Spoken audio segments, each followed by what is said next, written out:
Microsoft Excel series में आज हम लोग डेटा टैब के साथ काम करना देखते हैं। यहाँ पे डेटा टैब के अंतर्गत आने वाले सारे ऑप्शन आपके सामने अपीयर हो गए। बात करते हैं सबसे पहले गेट एक्सटर्नल डेटा की। Get external data Microsoft Excel में हम लोग टेबल प्रिपेयर करते हैं। उस टेबल में हम लोग डिफरेंट वैल्यू या डेटा फीड करते हैं।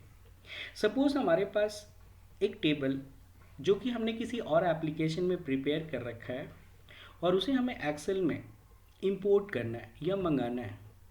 सो माइक्रोसॉफ्ट एक्सेल के डेटा टैब के अंतर्गत गेट एक्सटर्नल डेटा ऑप्शन की मदद से हम उस टेबल को जो कि माइक्रोसॉफ्ट एसेस में मौजूद है या आपका एक वेब पेज के रूप में मौजूद है या किसी टेक्स्ट फाइल में मौजूद है, इंपोर्ट कर सकते हैं। तो आइए देखते हैं कैसे करते हैं। सपोज हमारे पास एक ब्लैंक वर्कशीट है। यहाँ से हम फ्रॉम एसेस पे आते हैं।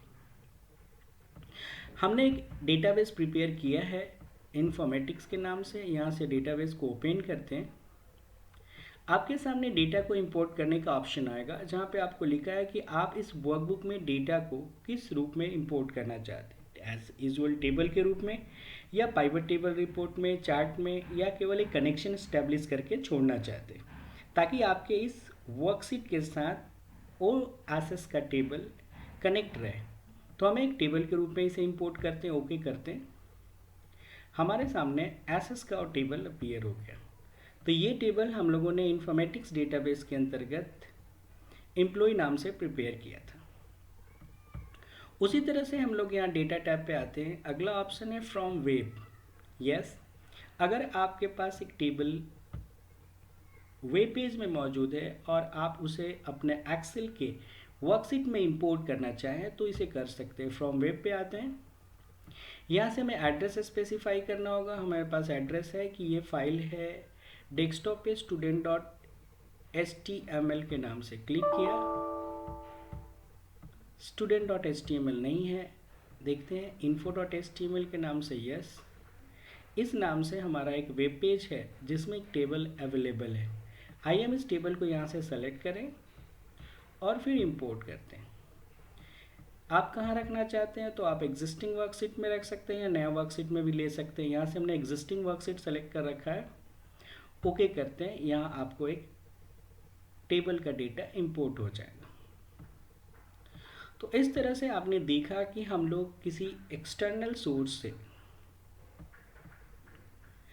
डेटा या टेबल को अपने एक्सेल के सीट में इंपोर्ट कर सकते हैं गेट एक्सटर्नल डेटा के ऑप्शन की मदद से। उसी तरह से सपोज आपने एक टेबल का रूप नोटपैड में प्रिपेयर किया। आइए देखते हैं नोटपैड में। सपोज हमने एक नोटपैड फाइल प्रिपेयर किया है ट्रेनर नाम से, जहाँ पे हमने trainer ID, name, subject, date of joining, salary और उसके साथ उनके डेटा को दिया। यहाँ पे हमने डेलीमीटर कॉमा यूज़ किया है, आप देख सकते हैं। आइए हम एक्सेल ओपन करते हैं। यहाँ पे हमने फ्रॉम टेक्स्ट पे क्लिक किया।